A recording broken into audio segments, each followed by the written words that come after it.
There's an island off the coast of Japan that looks like a warship made of concrete. From the sky, it resembles a massive vessel anchored forever in the sea. But this isn't a ship. Nobody lives here anymore. Once, this small patch of land was home to thousands. Now, it's abandoned, crumbling, and eerily silent, a ghost of a vanished city. This is Hashima Island. The question is, why is this island abandoned? To answer that, we have to go back, not just a few decades, but more than a century, to when Japan was rapidly transforming itself into an industrial superpower. In the late 19th century, Japan was undergoing a seismic shift. The Meiji Restoration had just opened the doors to modernization. Railways, shipyards, factories.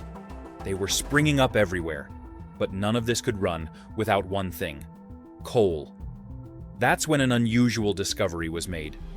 Beneath a small rocky island called Hashima, coal was found buried deep below the seabed. And for an emerging empire hungry for energy, that was all it took. In 1890, a major Japanese corporation, Mitsubishi, bought the island. Not a building on it yet, just rock and sea. But Mitsubishi had a vision: to turn this island into a coal mining powerhouse. Over the next decades, Hashima was carved, expanded, and engineered. Its coastline was reinforced with concrete. Slag from the mine was used to extend the landmass itself. Slowly, the jagged rock was transformed into a fortress of industry. At its height, Hashima didn't just produce coal, it became a city, a self-contained world, complete with apartment blocks, schools, a hospital, shops, and even a movie theater. There was no farmland, no roads to anywhere else. Everything, from fresh water to food to medicine, had to be shipped in from the mainland. But while the island seemed isolated, it was never disconnected from the world. In fact, Hashima's story would become entangled with the biggest events of the 20th century. As Japan's empire expanded across East Asia, coal production surged. Hashima's output was essential, fueling not only homes and trains, but also Japan's growing military might. But there was a hidden cost. During World War II, as more and more Japanese men were sent off to fight, labor shortages emerged at home. To keep production going, Japan turned to forced labor. Korean civilians and Chinese prisoners were conscripted, many against their will, and brought to sites like Hashima to work under brutal conditions. They were packed into overcrowded rooms, sent deep into the mines, made to labor in stifling heat with little protection. Accidents were common. Many never made it out. Hashima was, in every way, an island of contradictions. Technological marvel and human tragedy coexisting on a single rock. Then came the bomb. On August 9th, 1945, the United States dropped the second atomic bomb, this time on Nagasaki, just a few kilometers from Hashima. In the days that followed, Japan surrendered.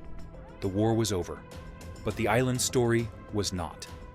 In the post-war years, Japan rebuilt rapidly. Coal was still king, and Hashima was still crucial. Workers returned. Families returned. By 1959, the island's population had swelled to over 5,000 people, packed onto just over 16 acres of land. That made it, for a time, the most densely populated place on Earth. From above, it looked like a floating fortress. From within, it was a maze of staircases, balconies, and rooftops. Children played in the alleyways, laundry hung between buildings.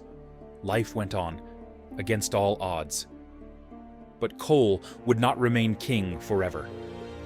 By the 1970s, Japan, like much of the world, was shifting to oil and gas.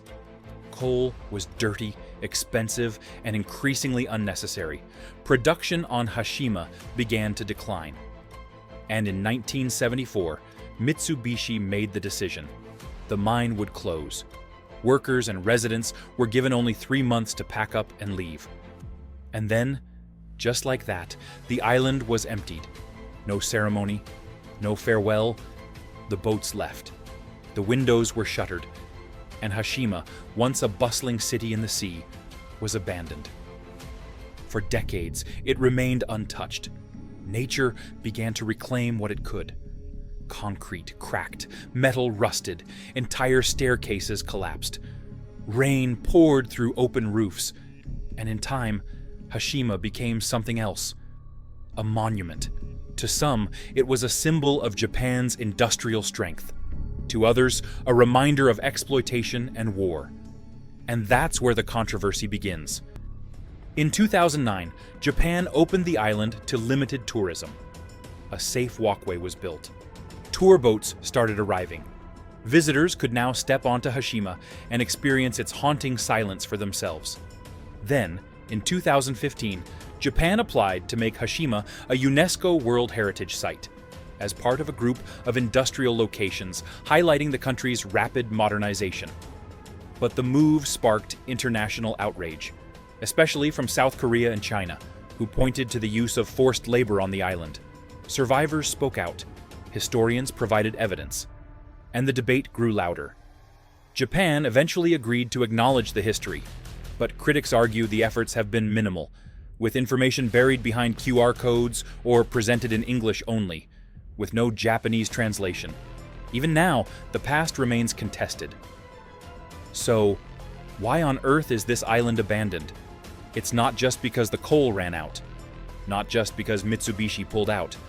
Hashima was abandoned because its entire existence was tied to an era that no longer fit the modern world, an era built on industrial might, military ambition, and, for many, unspoken suffering.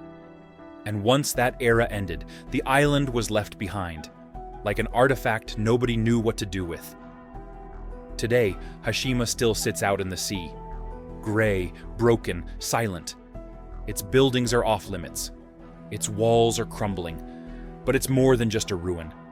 It's a mirror of a country, of an empire, of the choices we make and the things we leave behind. Places like Hashima remind us that history isn't confined to textbooks. It's embedded in concrete, carved into walls, echoing through empty hallways. If we're willing to look closely, even the most abandoned places can tell us something vital, not just about what happened, but about who we are. Because every ruin carries a memory. Every cracked window once held a view someone called home. Every collapsed roof once sheltered lives and dreams that mattered. When we choose to remember these places honestly, with all their beauty and all their pain, we give ourselves the chance to learn, not only from what we built, but also from what we left behind. Thank you for watching. Let us know in the comments if you knew this story about Hashima Island. If you're interested in more untold or forgotten islands like this one, make sure to like and subscribe to our channel.